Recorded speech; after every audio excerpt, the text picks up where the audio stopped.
이번 설 연휴가 지나면 본격적으로 법리 검토에 들어가는 헌재. 그럼 어떤 판단을 할 것인가? 자, 여기에는 2004년 노무현 전 대통령에 대한 헌재 결정도 중요한 기준이 될 것으로 보입니다. 서복현 기자와 당시 그리고 지금 상황을 짚어보겠습니다.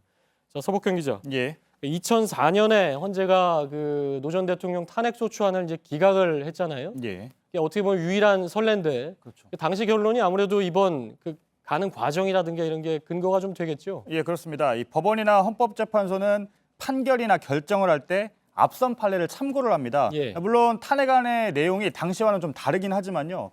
법적 판단의 근거 그리고 결론을 내기 위한 전제 같은 것들은 아마도 이 당시 상황을 많이 참고할 것으로 보입니다. 예. 자, 그럼 하나씩 좀 비교를 해보면 예. 지금 그런데 박근혜 대통령 측은 탄핵 절차에 문제가 있다 이렇게 주장을 하고 있지 않습니까? 예, 그렇습니다. 2004년에도 그랬죠. 그렇죠.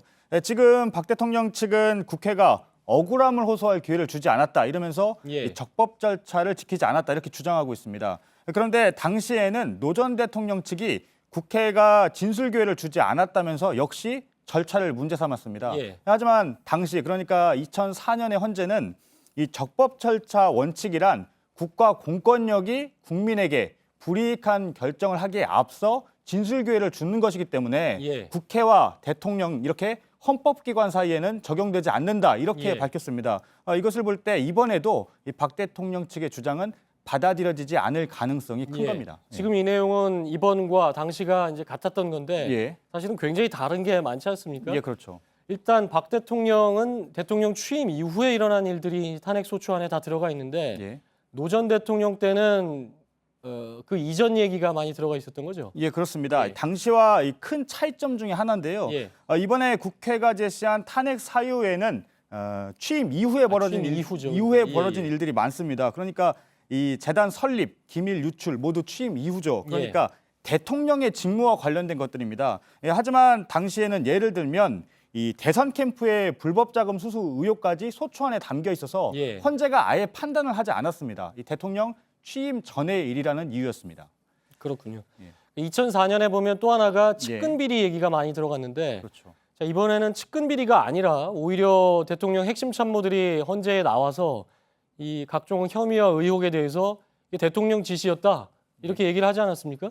그렇습니다. 2004년에 헌재는 한마디로 측근 비리는 사유가 되지 않는다 이렇게 판단했습니다. 그러니까 이 소추안에 청와대 비서관이 기업으로부터 돈을 받았다는 부분까지 포함이 됐는데요. 아예 판단해서 배제를 했던 겁니다. 예. 그러니까 노 전 대통령의 지시나 방조가 인정되지 않았다는 이유였는데요. 예. 하지만 지금은 상황이 완전히 다릅니다. 이 안종범 전 수석과 최측근인 최순실 씨의 재단 모금 과정에서의 직권 남용 그리고 정호성 전 비서관의 기밀 유출은 모두 박 대통령이 공모 그러니까 지시를 해서 이루어졌다. 이게 바로 검찰의 결론입니다. 특히 이 안 전 수석과 정 전 비서관은 헌재에 직접 나와서 증언까지 했습니다. 그러니까 측근 비리가 아니라 박 대통령 본인 비리 의혹인 겁니다. 예, 그렇군요.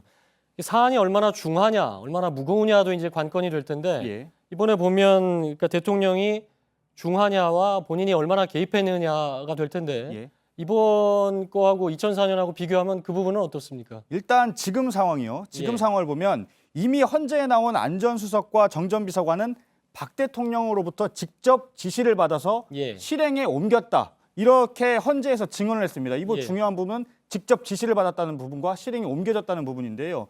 그 내용들은 업무 수첩 또 육성 파일을 토대로 한 검찰의 진술 조서가 이미 예. 증거로 또 채택되기도 했습니다. 또 박 대통령이 기업 총수들을 직접 독대를 한 것도 확인이 됐고요. 예. 최 씨가 추천한 인물들이 박 대통령에 의해서 문체부 고위직에 앉혀졌습니다. 그러니까 이렇게 적극적인 행위를 했다. 박 대통령이 직접 했다는 구체적인 증언, 단서, 정황들이 많이 있습니다. 예. 2004년 같은 경우에는 헌재가 이 노 전 대통령이 공무원으로서 정치적 중립 의무를 지키지 않았다 판단을 했고요. 또 재신임 투표 부분도 헌법 수호 의무를 위반한 것이다 이렇게 예. 보기는 했습니다. 하지만 소극적 발언이었고 제안에만 그쳤다. 그렇기 때문에 탄핵 사유가 되지 않는다고 봤는데요. 예. 이번에는 적극적인 행위들이 했다는 이 정황 단서가 많기 때문에 예. 2004년과는 다른 겁니다. 그러니까 결국은 소명 기회를 줬냐 이 부분은 같지만 예. 나머지 그 탄핵 사유에 해당하는 본인이 직접 개입을 했느냐 예. 뭐 하는 부분 핵심 참모들의 증언이 있느냐 예. 이런 부분에서는 완전히 다른 사안이다. 그렇죠. 그렇게 볼 수가 있겠군요. 예. 자, 서복현 기자였습니다.